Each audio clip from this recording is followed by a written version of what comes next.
What's going on, people? We are Tottenham TV, back here for another Tottenham update with my brother Brian Daigle. How we doing, Brian? We good? I'm good, mate. The weekend is here for me from work. Finished at 7:30 my time, and here again doing another update with you. So only good times ahead.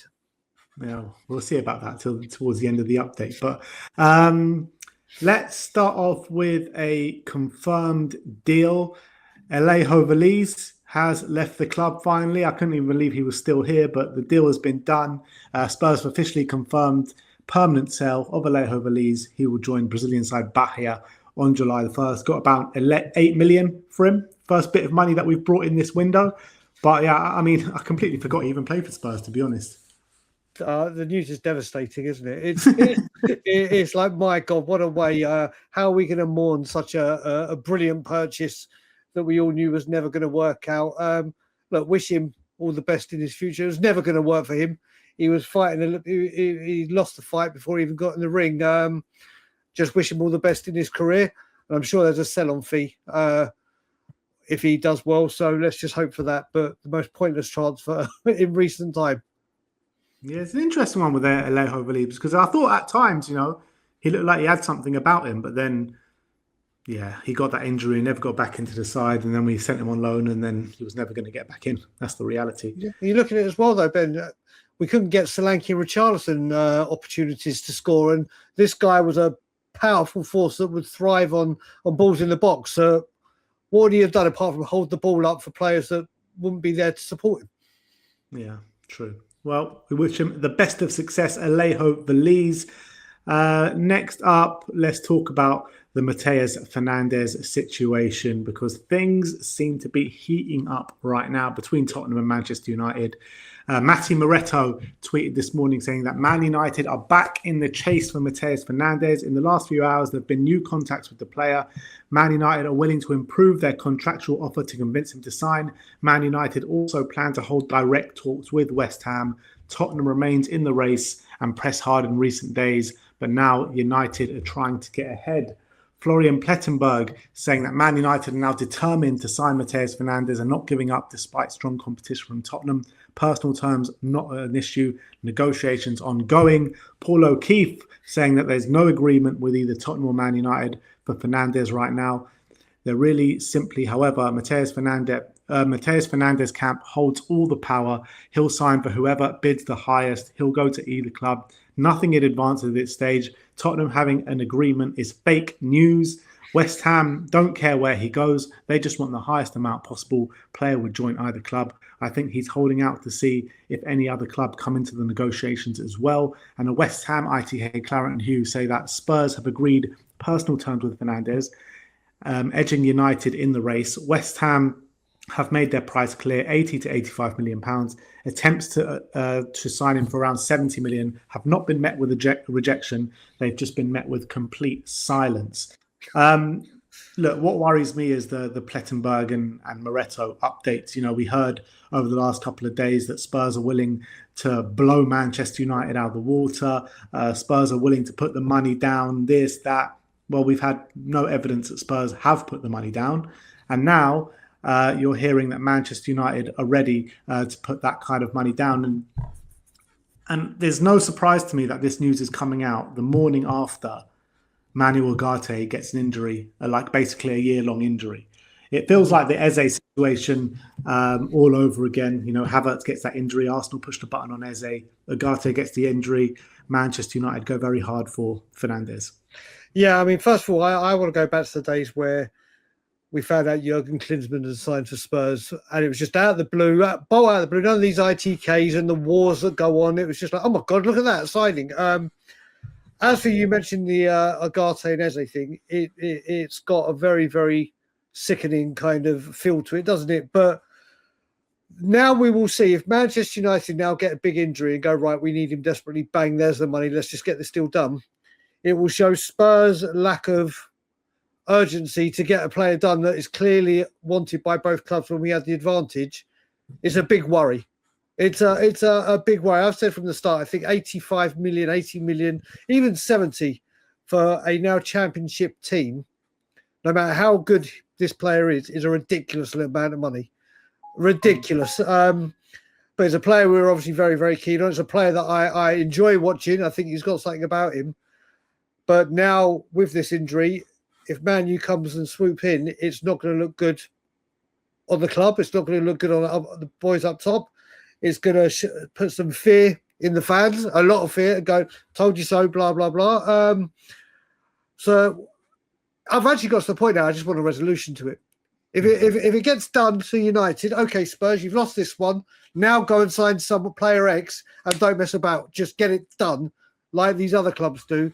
It's just become a saga. Like the hot weather you've got there where you're just praying for rain.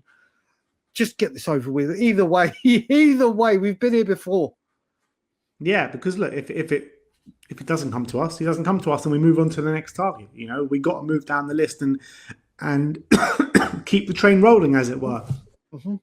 I really like Fernandes, and I think he's a top player, and he would be a top player for us if he was to sign him. Obviously, Roberto De Zerbi wants him, and if De Zerbi wants him, I want him. So I am desperate to get it over the line, but it's not on our hands. It's not on our hands. So we'll see in the next couple of weeks, or hopefully the next couple of days, what the resolution is. But it does worry me to say that Manchester United are now willing to go big and are chasing him big time. I think if both clubs are offering the same contract, both clubs, even if Man United are offering a bit of a smaller contract, but I think he does choose Man United over Tottenham. They're a bigger club. They're in the Champions League. Look, they're gargantuan, Manchester United, and we need to realise we finished 2 17th place finishes in a row. So we're going to need to offer West Ham the bigger financial package if we're going to want to sign him. Yeah, and you got to remember he loves Bruno Fernandes. It's his idol. So that you got that weight on it as well. What I will say with it all as well, you mentioned all those people that reported it. There's a certain person that hasn't reported it.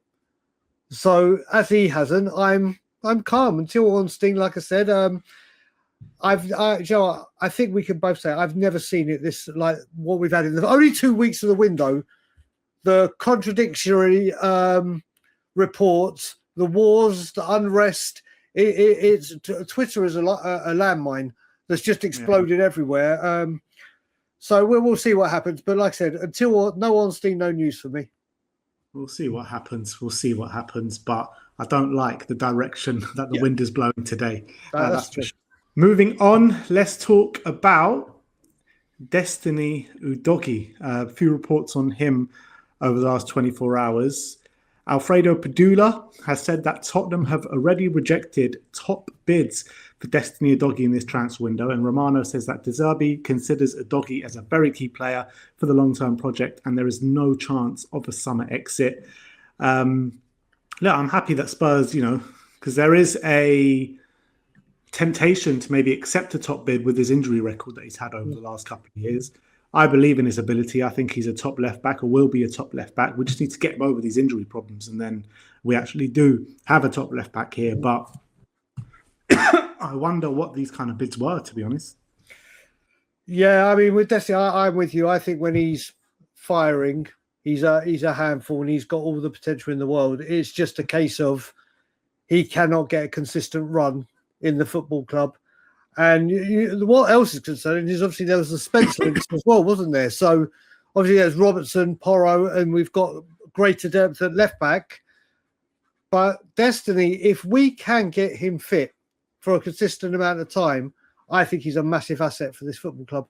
And I think he could just go on from strength to strength and become a real key cog in De Zerbi's will.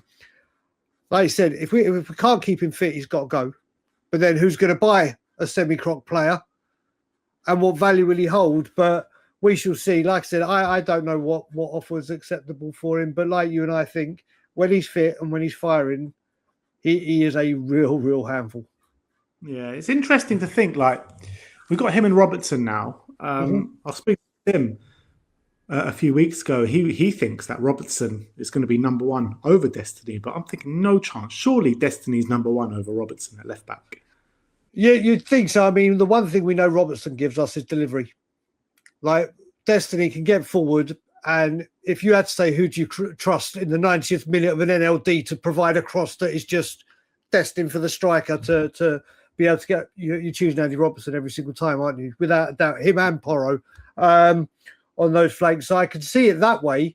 Defensively, fitness, energy wise and strength wise, you go Destiny. I'm just as the whole package as a player. I'm picking Udogie over Robertson. I think Robertson is past that level now, and I think it was shown in the World Cup against Brazil. You know, I don't think he was that good, and I don't know. He got taken off at half time. Whether I don't know, it might have been an injury or not. But if he was an injury, he's a proper Tottenham player now. But, yeah, he wasn't that great, and I think it was one of his errors that led to one of the goals as well. I just feel Destiny is further along as a left back now than Andy Robertson is. I think if both are fully fit and ready to go, then I think you pick Destiny for defensive and overall. It's just the one thing that we were severely lacking was opportunities created, and obviously Andy Robertson you're taking every single day in that. It's a nice blend to have. If only we had Andy Robertson a couple of years ago, then it's not even a because for me, he's next after Ashley Cole in the Premier League best left backs. Maybe Dennis Irwin because Irwin was brilliant back in the day. So he is on his day. Andy Robertson is a great left back. But the other thing he gives you is that still, doesn't he? Destiny has got the build and the frame. Does he put himself about like Robertson? No. So it's a tough one, but that's a good blend to have to be able to shop and change. Last but not least, two players to mention. Alfredo Padula claims that Spurs are pushing now very hard. Our first player that we're going to mention is Cody Gakpo. Yeah, I get so frustrated now when these journalists say Spurs are pushing hard. What does that even mean? Spurs are pushing hard. It's like Spurs have been pushing hard for Mateus Fernandes for a week now, and nothing has changed. Spurs have been pushing hard for Sandro Tonali for 2 weeks now, and nothing has changed. So take it all with a pinch of salt. But Cody Gakpo, we have spoken about in the past. I think if you bring him alongside of Savinho, I think that's good business, man. It is, but like you said, this is the thing. These are the names we wanted to be linked to. All Premier League, all have experience, all on their day can do the job. It's obviously, will they get the playing time? Will they find the right answers to deserve his questions? But again, with these two deals, everything is triggered off these two deals. If one of them get over the line, you're like, all right, this has got some legs and this could happen. But as Spurs fans, we're all waiting for this to fold like a deck of cards, aren't we? And literally a house of cards, should I say, not a deck of cards, but you get much. And this is the thing. This is where we are as Spurs fans.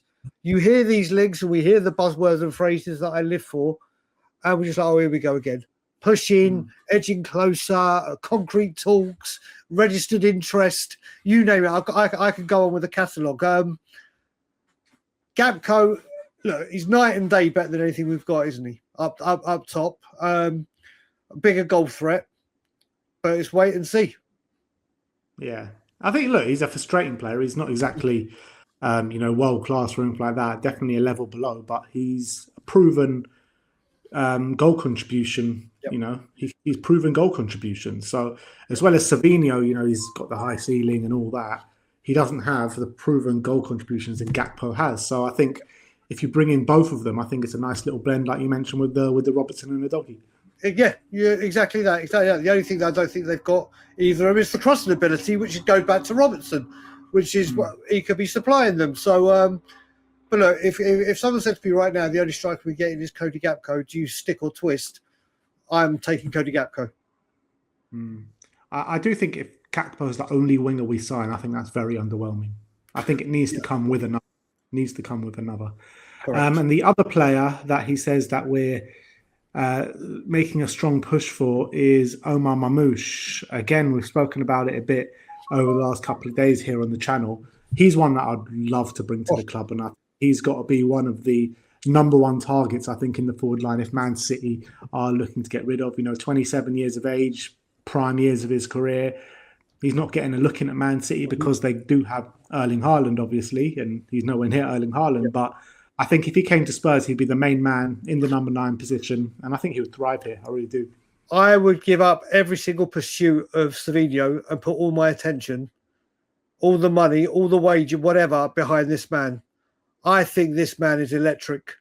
I think this man, I keep thinking about that long range goal of the season he got, not the season, mate. This guy is one of those, not only a striker, but he's so creative. He's one that will get the crowd on the edge of their seat thinking, he's got the pace. He's got a fighter as well. Proper fighter. Mate, he would be, if we go take one from City, it's him all day long. All day long. I would do everything. I would I would put Sevilla way on the back burner and pursue this big time. Get both. Go get both. 100 million. 100 million for the two, I reckon. Well, I wouldn't say no. But if we could only have one, then like you and I are both massive fans of Guirassy. But if we're talking Rashford's, Marmoush's, and Gakpo's, and obviously players that can play striker or winger, this one's ahead of Rashford for me. I think this man is. I'm not convinced about Marmoush on the wing. I want him for the number 9 position. Of course, I think he's always a bit out on the wing. But the thing is, he can play there. Obviously, he is a striker that can play winger. The other two are wingers that can play striker, and I think the striker to winger is more important for us than the other way around. This guy, this would be a marquee signing. This would be huge. Yeah, and he's a hell of an upgrade on both Solanke and Richarlison. So, yeah. But I think there's a deal to be done there. If he wants to go play first team football, I can see him really pushing for a move this summer. You're getting in on the act now of pushing. I hope the concrete talks get very, very firm and the scaffolding goes up and we do everything to build the house to get this man through the door because, again, I think the pace, I think he's terrifying on his day. Terrifying.